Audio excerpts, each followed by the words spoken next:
num mundo de mudança, você e eu ficamos envelhecidos com facilidade. Por isso, quem aqui dirige sabe muito bem, quando você está dirigindo, o teu carro tem para-brisa e retrovisor.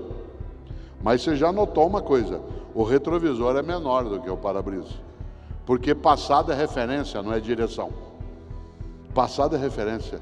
Tem gente na vida que dirige com um retrovisor desse tamanho e um para-brisa pequenininho. E fica, no meu tempo, se eu pudesse, aqui não é mais assim.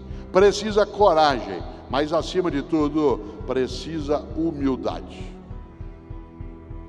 Humildade para saber que a gente não sabe todas as coisas.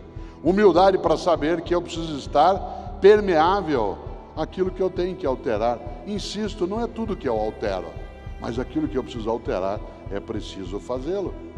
Olha só, eu sou da área de filosofia. Sócrates é uma marca do pensamento filosófico, a tal ponto que a filosofia antiga é dividida em pré-socrática, socrática e pós-socrática.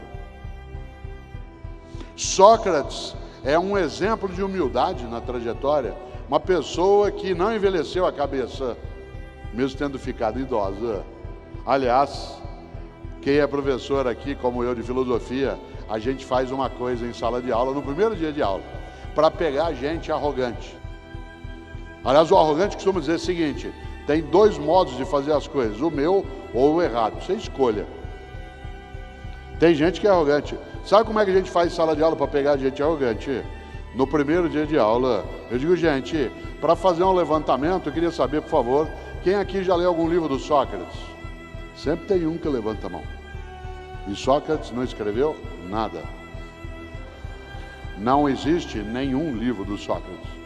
Tudo que Sócrates disse está registrado por Platão nos livros do Platão, especialmente nos diálogos. Não há nada do Sócrates. Nessa hora eu posso fazer uma coisa com aquele menino e não perder a oportunidade de pisar nele. Mas isso é antipedagógico, isso é tolo. Se eu quiser formar uma pessoa, eu não posso humilhá-la, eu preciso formá-la. E aí eu digo, para não humilhá-lo, seguinte, talvez você tenha ouvido mal, talvez eu tenha falado do Sócrates, você entendeu Sófocles, porque do Sócrates não tem nenhum livro. Aí o menino diz, isso mesmo, é o Sófocles.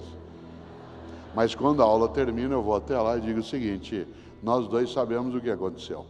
Não faça isso. Fingir que sabe é uma tolice imensa num mundo de mudança. Fingir que sabe te deixa despreparado.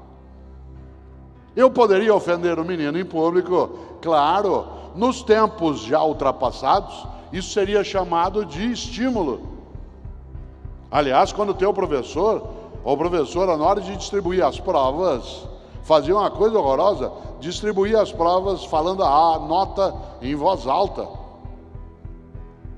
Vou distribuir as provas, vocês fizeram quinta-feira passada. Vou fazê-lo por nota em ordem decrescente. Paulo, 5. Pronto, você já se preparava. Se o Paulo era 5, imagina dali para baixo. Para que fazer isso? Há uma regra básica: corrija no privado e elogie em público. Elogie em público, mas corrija no particular. Alguém que quer formar outro, corrige sem ofender, orienta sem humilhar. É um modo ultrapassado achar que você está estimulando pessoas quando você as machuca. Que nem na empresa.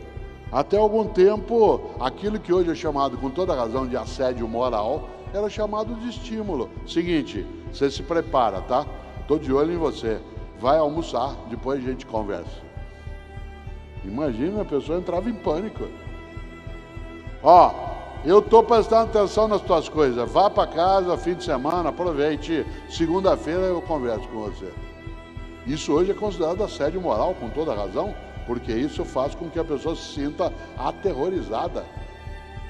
Há algum tempo isso era usual, agora não pode. E por quê? Porque fazer alguém sofrer, humilhado, aterrorizado, é algo desnecessário. Superar, inovar, transformar. A sorte segue a coragem.